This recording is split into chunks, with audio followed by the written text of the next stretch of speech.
Hi people, it's Sarkovist here and welcome to the Warlords of Draenor beta. As this is a beta, remember that everything you see here is subject to change. Wow, Gorgrond is an amazing zone. I haven't really gone into the questing yet here. I'm trying to avoid spoiling the lore, but in terms of just the landscape and the mobs you see here, it's arguably the most impressive zone I've seen so far. The first thing that really stands out here above all else is the size of some of the enemies. There's a bit here, right, so you've got this giant naturey centaur looking thing against a Gron, and all of the forest are coming together to fight it. It's a really awesome little set piece. I don't know if it works into a quest yet, but just as, a presence, just to make this zone look better, it's such a good thing to have. And there is a general theme going on in this zone. So in the north you've got quite desolate wastelands where the Grons are clearly the kings. You've got some special looking Gron, you've got some lava ones, you've got some generally elite ones you can fight. It's a interesting area and it reminded me aesthetically a lot of the Badlands. Not identical, there are lots of geysers and it's better developed definitely, but it's got a similar theme to the Badlands, I feel. And then as you progress south, it begins to be much more nature focused. So you've got lots of infested orcs that have been taken over by nature itself. And in between these two areas you have it's almost like they're factions. So one of the factions are the Gron and the other faction is nature itself, and they're fighting each other, throwing rocks. You've got the Hydras attacking. It's so cool. And speaking of Hydras, there is this absolutely enormous one roaming the landscape. It's a very nice zone because it's so diverse. And also another thing, around the middle of the zone there's a mushroom area.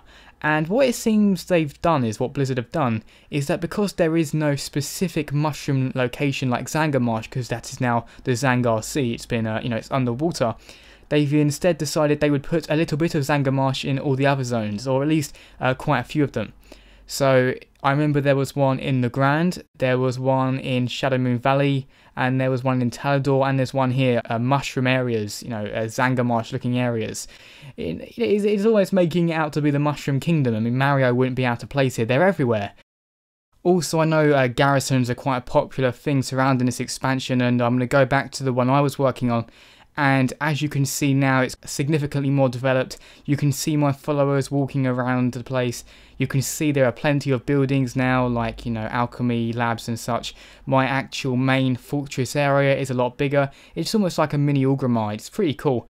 I'll admit, in the beta they do allow you to fast track quite significantly, so rather than actually having to build up resources, there's this guy who just gives you it basically straight away.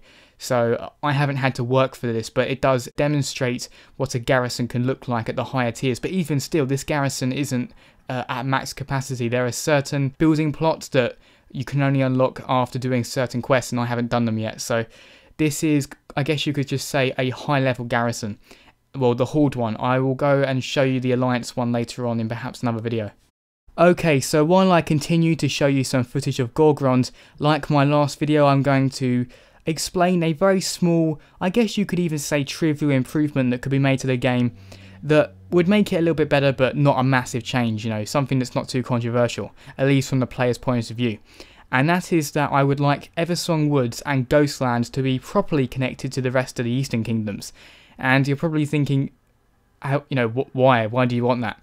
And it's a very nitpicky thing. I'll completely admit that it's nitpicky, but let me explain myself. So the thing about WoW is that within continents at least, you can move completely freely between different zones. You just fly over or walk through them and they are connected. It's a world, it's a cohesive world. You go from one area to the other. And it's been like that for most of the game in most areas, apart from, these particular Blood Elf starting zones.